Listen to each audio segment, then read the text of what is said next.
All right, what's going on, beautiful friends and family? Welcome to the house.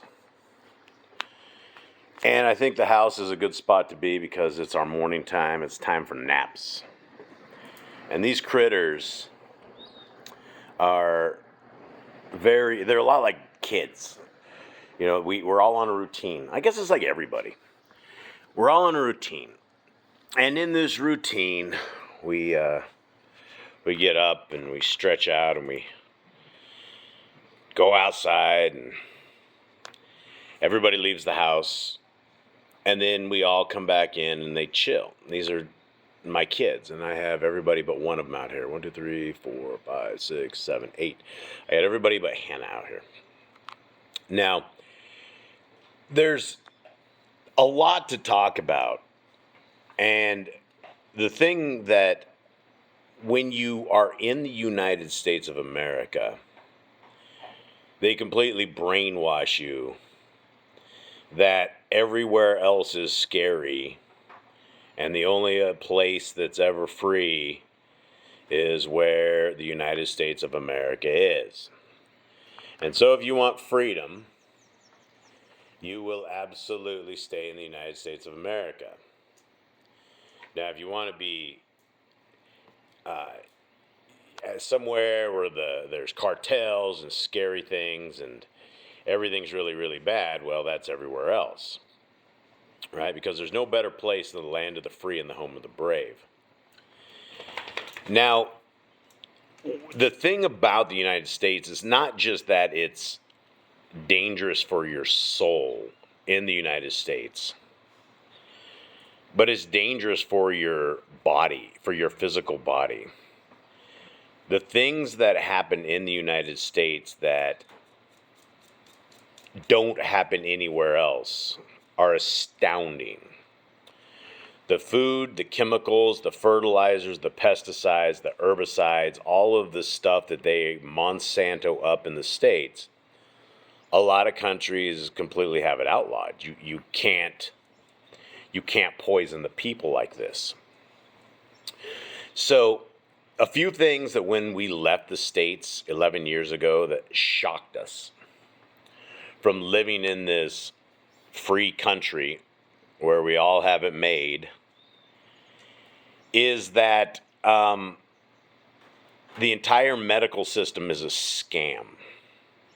It is a complete scam. It is a thing there to destroy humans.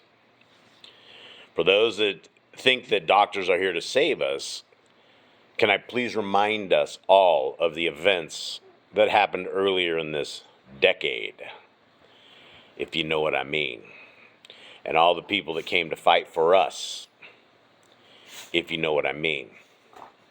So these are the people that are charging enormous amounts of money. And because the states have canceled like everybody's, like the low income stuff, all the SNAP, all the WIC, all the stuff that the poor people used to have, and most people wouldn't have it unless they're poor, well, they can no longer get it. And the hospitals are complaining because they're not making enough money, and so they're having to turn people away. And to subsidize this, they charge other people more. So imagine being in the United States of America and getting sick. And I know a lot of you guys have, and I know a lot of you guys have had to depend on this healthcare system.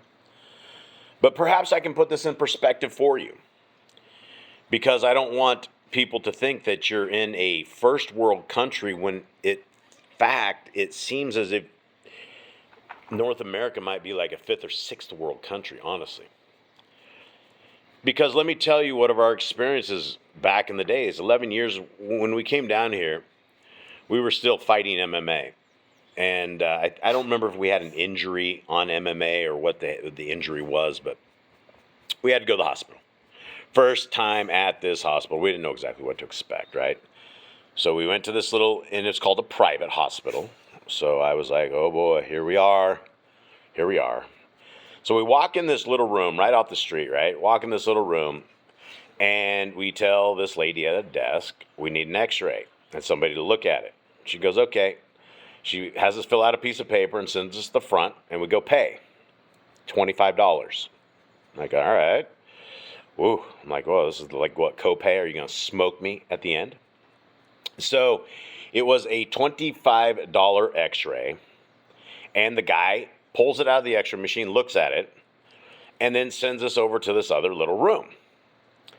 So the doctor looks at it, and they're like, yeah, let's just cast this thing up. I don't remember who it was. I don't even know if this is our kid. I don't think this is our kid, because I don't think any of our kids have been in a cast, but like some kid we had in an MMA crew ended up down here, and we were dealing with this. So we're in this $25. They send us to the other room, and the guy says, yeah, you need to cast it up. And he's like, it's $40. All right. Okay. And so they send us to the little room again. We pay it. We come back to the receipt. And I don't even think the dude getting casted up even went out. It was just us. I was running to and fro. And it was just, hop, skip, and a jump, like 40 feet in one direction to get to this little room. You paid the bill and you brought back a receipt. And they're like, okay. So they cast them up and you walk away. So the entire x-ray diagnosis casting was like, under $70. Now, if you think about the United States of America, imagine what that's going to cost you with no insurance. Imagine what that's going to cost you with insurance. And think about, where did all this money go? Now, this hospital was it wasn't something I pulled a horse up to, and it wasn't something that looked like, it smelled like a hospital, looked like a hospital. It had all the little rooms of specialty things in the hospital. And in fact, this old lady brought her old man down, ended up living with us for back 11 years ago. And he ended up dying. He went to this little hospital, and he was on death's door. She was like a Jehovah's Witness, and was completely vegan. And the guy was like salt deficient and all these deficiencies. And we hauled him off. He thought he was dead. We went to this little hospital, and they booted him back to life for a little bit. Got him all night. They asked us, what do you want us to do? And I'm like, I don't know, keep him alive. And so this was like a dude on death's door bringing it in. And I think it was after a couple days and bringing him back to life, it was, I think it was around $4,000 is what she ended up paying, because she had to borrow money from me to do that. That was back when I actually had money. I don't have money anymore. So, imagine this, for $4,000. I mean, and this dude was had 5 or 6 doctors around him. And I remember I took a picture of him in this little tiny room, and it flashed the camera, and all these doctors looked over at me, and you weren't supposed to have cameras in here. And, it was very uncomfortable for me, because I do stupid things like that. So anyway, so you're looking at bringing somebody completely back to life for $4,000. And, then you also, Giddy needs a little bit of spray. I got some stuff here. You can see him over there working some skin. He has some skin issues. Let me see right here. I got this stuff, and this isn't organic, but sometimes organic doesn't do the trick. So everybody has to hold on. Giddy, hi, buddy. Okay, we gotta spray you up, buddy. All right, then. All right, I'll rub it in. And just wipe these little fleas off. We just bat them, but he is the furry one. And so, him being the furry one is, he gets more fleas out here than this. So, going back to this medical establishment issue that is in North America, and you're looking at, there's no options, right? You guys don't have an option for a $70 x-ray. You get injured in the state, and it could be life. People are scared to go to the United States because something will happen to them. They end up in the medical system, and they're doomed. So, what do we do? Well, that's just one of the things, right? That was one thing that surprised me. Now, going back to the food, in this country, you can just go buy fresh food anywhere. And even during lockdowns or during the COVID times or during all this stuff, these little farmers never stopped. Everybody's running the back roads. Everybody was hawking stuff, popping their fruit out. Everybody was, you know, it's very interesting. It's like it's not like the U.S., right? And that entire illusion of freedom is actually being an American citizen. You are a tax slave, and you will. I mean, you can't even literally get out of it alive with taxes. Because when you die, you have death taxes. You have, all of these taxes, property taxes, moving taxes, moving your titles of your houses and all of everything, right? There's no such thing down here like this, right? There's no such. I live on a nice chunk of land, and I don't have zero for taxes. There's no such thing. So on my acreages of land that is in the middle of a prime jungle real estate that they are building all around me, but I'm so tucked in the middle of this that there's just nobody around me, never will be, because I own everything around me. But my taxes are zero. And in fact, I don't own anything. Yahuwah owns it all. All glory, all honor, all everything. Any of my successes of any point of even getting out of the United States are 100% because I have been led by the best. I have listened, and even though I make stupid mistakes and critical mistakes, my Creator still accounts for my stupidity. So when we moved out of the States 11 years ago, I had been diagnosed with fibromyalgia. My body was all swollen up. I was on death's door. Everybody with fibromyalgia is just smoked. And so the problem with being in the States is you can't get healthy. It doesn't matter where you go. It doesn't matter what you eat. It's just that the environment is sick. And it's they've toxified it, right? When you look at scriptures and you look at, destroying the lands and all of this stuff, North America has smoked this place, right? Between all of the runoffs and all the trash and, the geoengineering that is all over the place, and it's down here as well. But the thing was, inside of about 4 months of being out of the United States of America, all my swelling disappeared, all my issues disappeared. The entire world of where I was sick for years and years and years, to the point of death's door, where we had to leave the States because we wanted out, and also it was like I was dying. Well, a few months out of the States, and everything disappeared. All my health problems disappeared. I don't swell up like that anymore.